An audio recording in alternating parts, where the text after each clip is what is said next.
Hello. जी, हरीश व्यास जी का घर है? जी हाँ, आपको किससे बात करनी है? असल में मुझे कुछ पता करना था। यहाँ पूजा नाम की लड़की काम करती है? जी, आप कौन बोल रहे हैं मैडम? बिना जाने में आपको कुछ बता नहीं सकता। जी, मैं पूजा की मामी, देहरादून से। देहरादून से पूजा जी की मामी? कौन है? लाओ मुझे फोन। वो हेलो, यस, हुज दिस? जी, मैं पूजा की मामी बोल रही हूँ, देहरादून से। पूजा है? पूजा की मामी? What rubbish. पूजा अनाथ है तो मामी कैसे होगी? मैं अच्छी तरह जानती हूँ तुम जैसे लोगों को। घर में घुसने के नए नए तरीके ढूंढते हो। अरे लेकिन what? Keep the phone down now. कर दिया? और पूजा ने ऐसा कहा कि वो अनाथ है? ये चल क्या रहा है?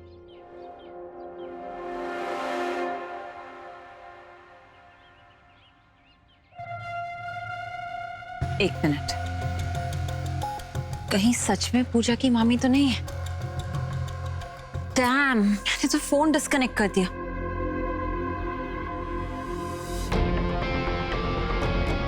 अब कैसे पता करूं? खैर, नो वरीज। फिलहाल तो इस फोटोग्राफ को इसकी सही जगह पहुंचाना है।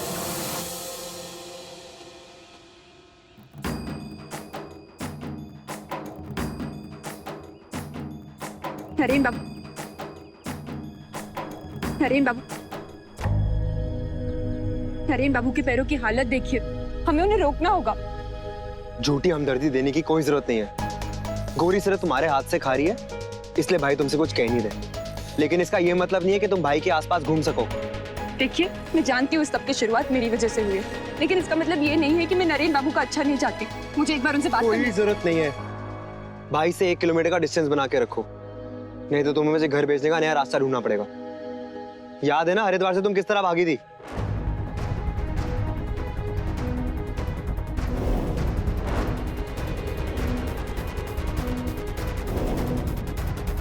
वो तो याद होगा उस दिन हरिद्वार में जब मैं आपके लिए टैक्सी लेने गया था, तब भी मयंक भाई के साथ घर पे ही रुका।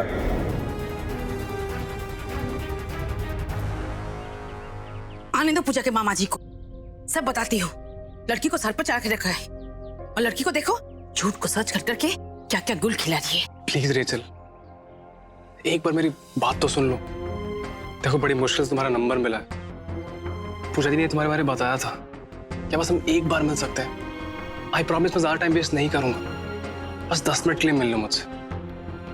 अब पूजा इसे छिपकर लड़कियों से बात करना सिखा रही है। हे भगवान, अब यही देखना बाकी रह गया था। ये पूजा चाहती क्या है? खुद तो गुल खिला रही है, मेरे बेटे को भी बिगाड़ रही है। अब तो मुझे कुछ ना कुछ करना ही पड़ेगा।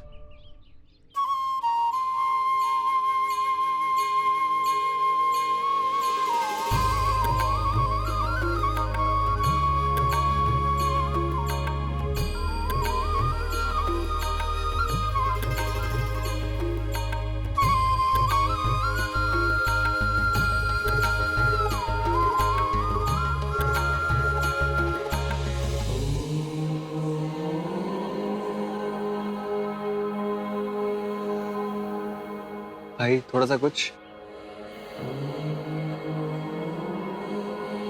भाई थोड़ा सा कुछ खा लो। आपने सुबह से कुछ नहीं खाया। अभी हमें और आगे जाना है। लीजिए महाराज, कुछ खा लीजिए।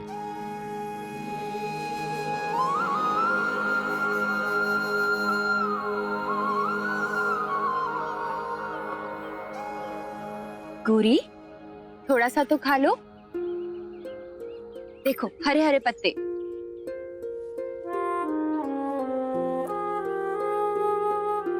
अरे गौरी, अगर खाओगी नहीं तो आगे कैसे बढ़ोगी? चलो, ये लो, थोड़ा सा खाओ। अच्छा, मुझसे कोई गलती हो गई क्या, जो अब मेरे हाथ से भी नहीं खा रही हो?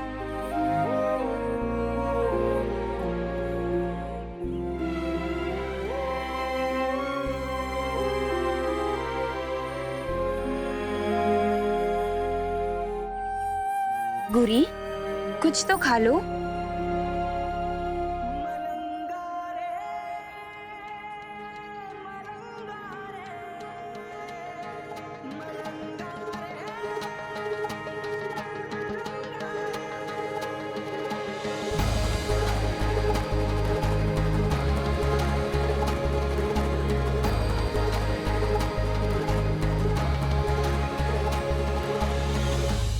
भाभी मेरी मयंक से बात हुई। नरेन की हालत ठीक नहीं है, हमें उसे वापस बुला लेना चाहिए। भैया भी ना, नरेन से इस तरह बात करने की जरूरत ही नहीं थी। हम तो सब जानते हैं ना कितनी जल्दी उसे बातें लगती। बातें लगती हैं, बातें लगती हैं साहबजादे को, लेकिन बातें दिमाग में घुसती कहाँ हैं? और जी आजकल हमें बच्चों के साथ थोड़ा स्ट्रिक्ट होना चाहिए, और फिर बाप की डांट का डर होना तो बहुत जरूरी है। और अगर मैंने उसे डांट भी दिया, गुस्से में कुछ कह भी दिया, तो इसका मतलब कि वो घर से निकल जाएगा? बाप से इतनी ईगो? भैया आप अपने बेटे को बिल्कुल डांट सकते हैं, लेकिन अगर गुस्सा कर सकते हैं तो मना भी तो सकते हैं। बेटे से क्या ईगो? लेकिन जीजी, चलिए लेट्स अज्यूम कि जीजू नरेन को मनाकर घर वापस ले आएंगे, लेकिन ये सोल्यूशन थोड़ी ना है। और फिर कौन जाने फ्यूचर में नरेन का किस बात को लेकर दिमाग खराब हो जाए और वो फिर से घर से चला जाए। I mean, नरेन के लिए हमें कोई परमानेंट सोल्यूशन चाहिए। मेरे पास एक उपाय है जो नरेन को सही रास्ते पर ला सकता है। लड़के की शादी करवा दीजिए।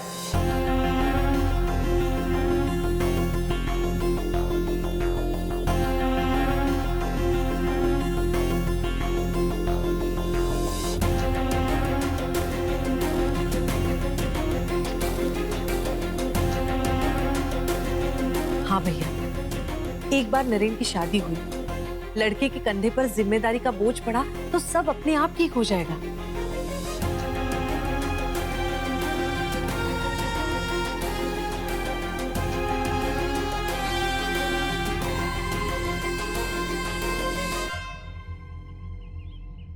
भाभी, मैं जानती हूँ नरेन शादी के लिए मना करेगा, लेकिन अब हमें थोड़ा जोर डालना पड़ेगा।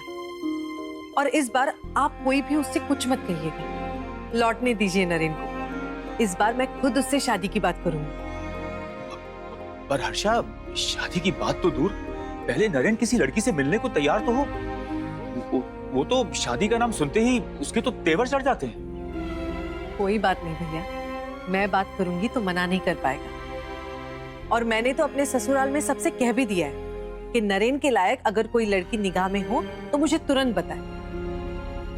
इस साल हमें नरेन की शादी करवा देनी ही चाहिए, बस।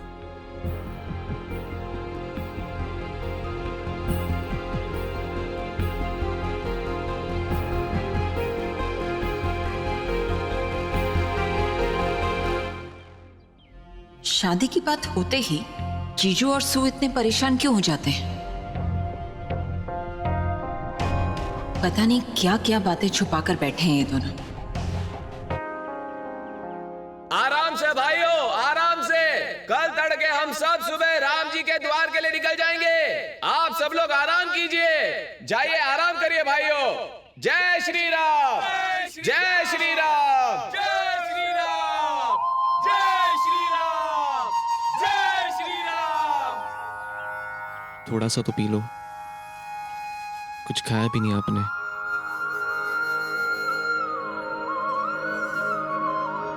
अगर आपने पानी नहीं पिया तो मैं भी बिना पानी के रहूंगा।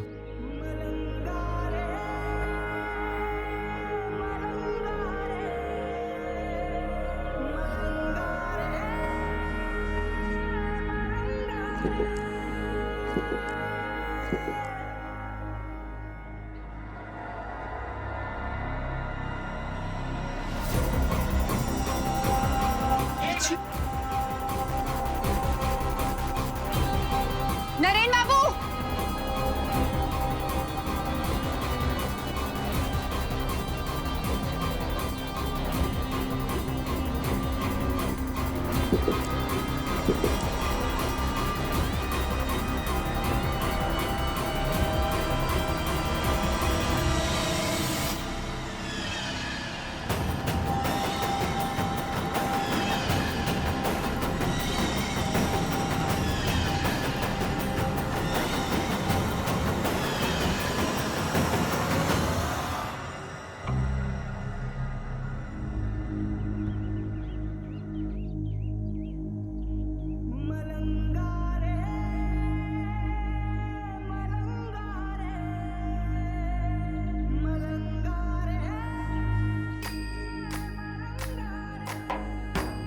भाई भाई देखो तो, इसे कोई डॉक्टर को दिखाओ। यहाँ के सांप बिच्छू बहुत जहरीले होते हैं। बड़ा अजीब आदमी है, बिच्छू ने काट लिया फिर भी जा रहा है।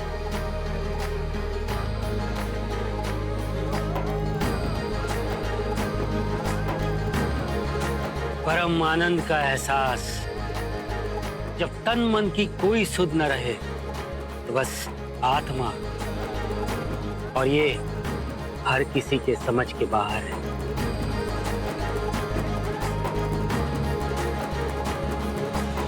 भाई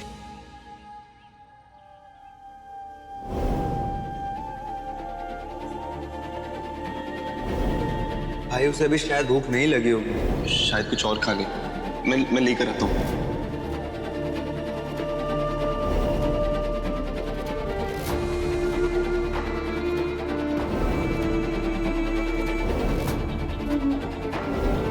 भाई को दिमागी इलाज की जरूरत है। मैं ये नहीं कहना चाह रहा हूं कि भाई पागल है, पर भाई नॉर्मल भी नहीं है।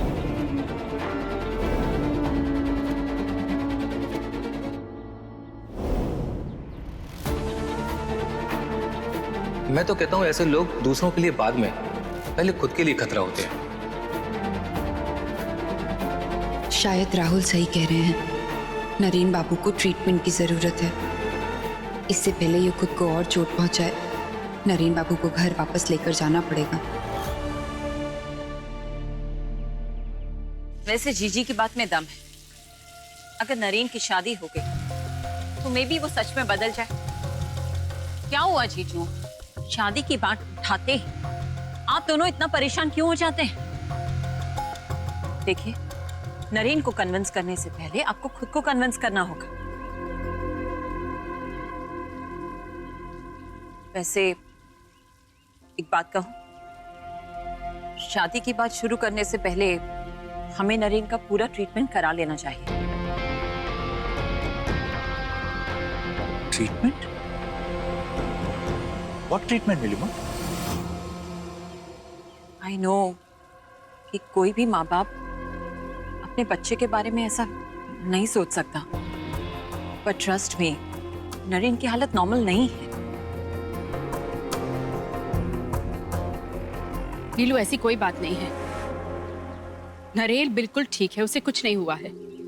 ऐसी उल्टी सीधी बातें अपने मन में लाने की कोई जरूरत नहीं है।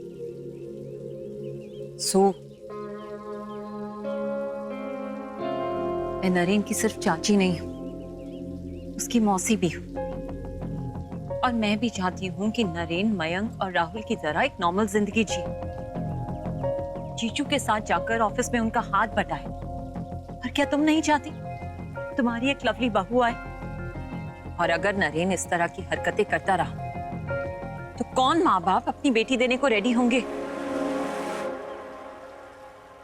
लेकिन नीलिमा, अचानक ये ट्रीटमेंट वाली बात क्यों?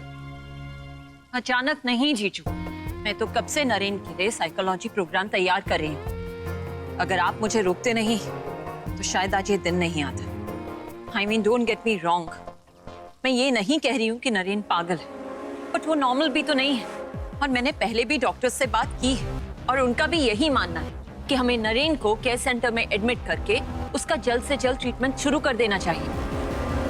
नीलिमा, नरेन को ऐसी कोई प्रॉब्लम नहीं है और आज के बाद मुझे घर में ऐसी कोई बात नहीं चाहिए।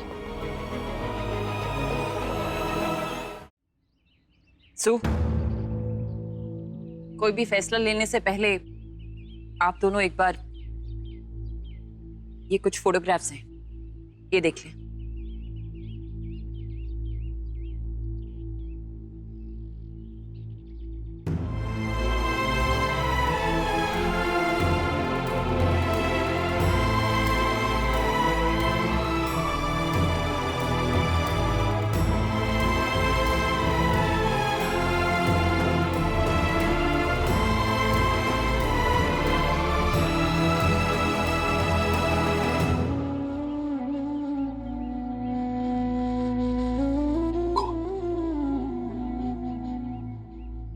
एक्चुअली जीजू, राहुल ने मुझे ये फोटोग्राफ्स काफी पहले भेज दिए थे। फ्रैंकली मैं भी इन्हें देखकर काफी हिल गई थी और मेरी हिम्मत ही नहीं हुई कि मैं आप दोनों को ये फोटोग्राफ्स दिखाऊं। मेरी मानिए तो जीजू, आप डिसीजन जल्द से जल्द ले लीजिए। हम खुद को तसल्ली देने के लिए भले ही इसे बैराग माने, लेकिन दुनिया वाले तो इसे पागलपन की निशानी ही मानेंगे।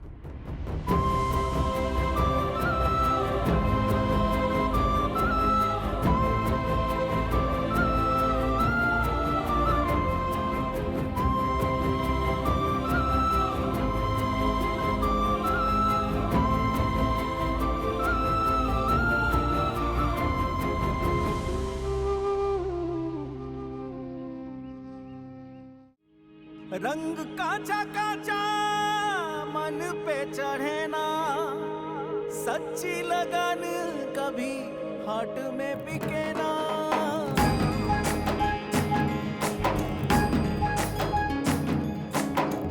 रंग काचा काचा मन पे चढ़े ना, सच्ची लगन कभी हाट में बिके ना।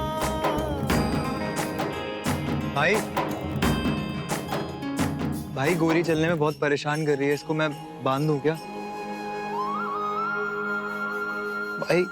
भाई अपने पैर की हालत तो देखो, चप्पल पहन लो प्लीज।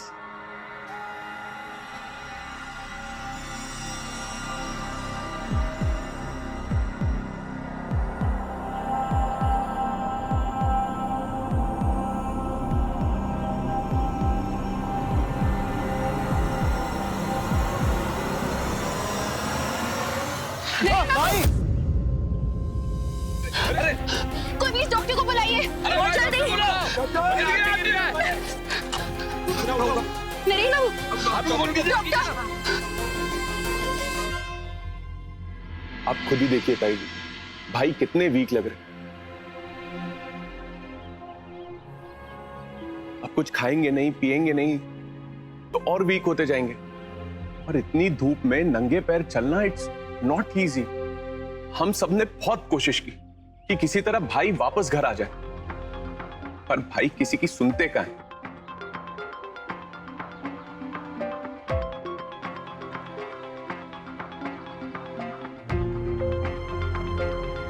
ताऊ जी, भाई की बातें अपनी जगह सही थी, पर दिन ब दिन उसकी हरकतें अजीब होते जा रही हैं, and it's making me worried. मुझे तो डर है ताऊ जी कि अपने पागलपन में भाई सन्यासी ना बन जाए।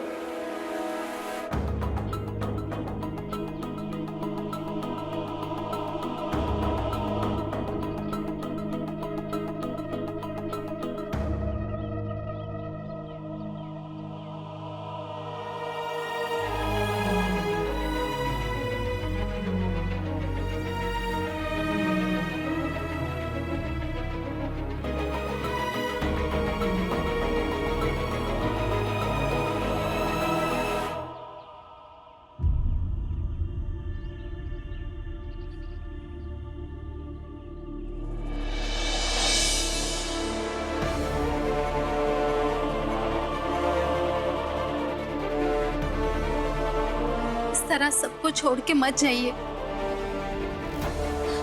बच्चों को अपने पिता की जरूरत है।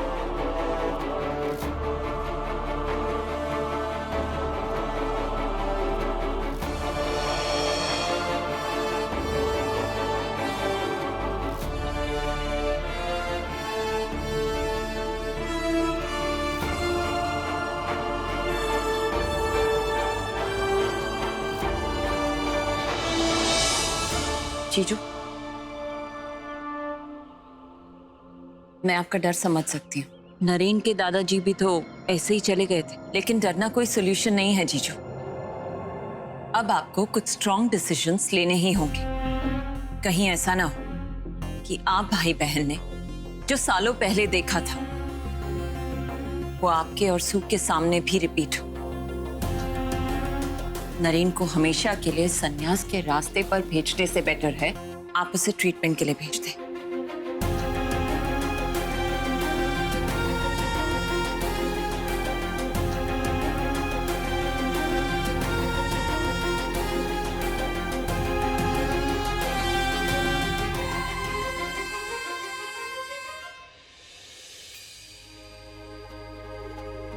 अलग अलग रंगों में सजकर सभी यहाँ है आते, फिर जो सबसे हो अलग वो क्यों अजीब कहलाते।